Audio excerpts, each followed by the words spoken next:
Zoti Matija, sot mbyllen me sukses besoj kampionatet e ligës amatore të shoqatës që ju drejtoni?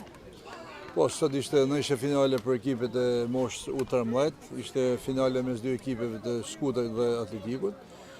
Ishin planifikuar faktikisht pak më herët, por për arsye të angazhimit të shoqatës u shtyi për sot kjo ndeshje. Është një kampionat i shtrim shumë gjatë në kohë, sepse kemi filluar në të parat shoqata në Shqipëri këtë kampionat, kemi filluar në mesin e tetorit dhe i bie që të jenë 10 muaj aktivitet. Normalisht është një numër i madh fëmijësh, një numër shumë i madh ekipesh që marrin pjesë në kompeticionin që organizon shoqata me moshat U9, U11, U13 dhe U15. Janë rreth 80 ekipe dhe rreth 1200 fëmijë. Shto këtu edhe 280.000 të ligës profesioniste që shoqata regionale i menaxhon dhe organizon ndeshjet dhe kampionatin lokal. Mendoj që edhe e them me bindje këtë që mund të jetë kampionati më i bukur që është zhvilluar.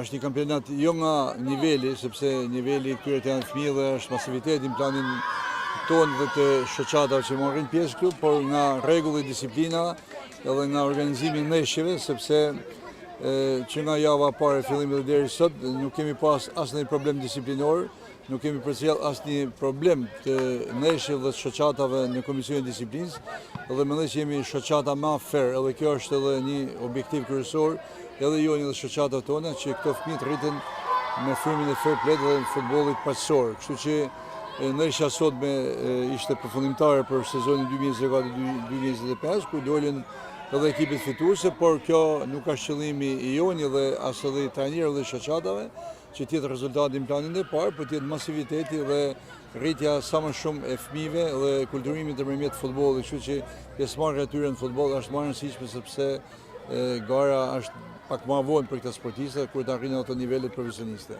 Kanë fituar me të mirët? Po mendoj që ndeshjet e play-offit, sidomos edhe fazën e tretë të U13 i kemi menaxhuar shumë mirë edhe me arbitra, sepse kemi pas probleme gjatë kohës me numrin e arbitrëve dhe me moshën e arbitrëve, sepse janë arbitrat kryesisht të ri, por ndeshjet e play-offit dhe fazën e tretë të kategorisë U13 e kemi drejtuar me arbitra cilësor dhe mendoj që në bazë rezultateve janë ekipet më cilësore që kanë këto dy grup mosha. Jo se s'ka pas ekipe tjera, sepse ka pas edhe ekipe tjera që nuk arritin me dalë në finale, por i tillë është futbolli që njëri do të fitojnë, por janë mendoj ekipet që kanë punuar shumë mirë gjatë gjithë vitit, edhe janë ekipet që kanë pas numrin më të madh të fëmijëve gjatë këtij sezoni. Ndoshta është pak herët, por cili do të jetë prioriteti i shoqatës për sezonin që vjen? Nuk është absolutisht herët. Planet e shoqatës ecin gjithmonë një hap përpara.